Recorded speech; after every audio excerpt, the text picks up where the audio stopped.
बड़े मिथुन चक्रवर्ती काला काला साड़ी लावल पड़ल बाटे भारी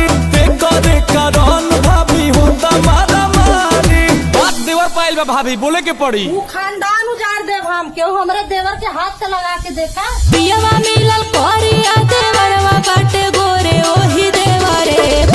दिलवा डोले थोड़े थोड़े ओही देवरे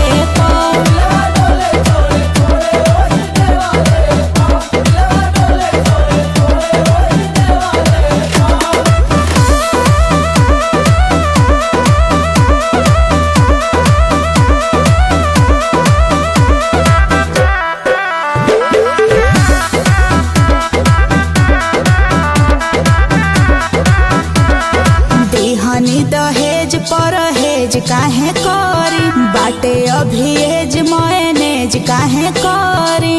काजू खैबू भौजी खिया दे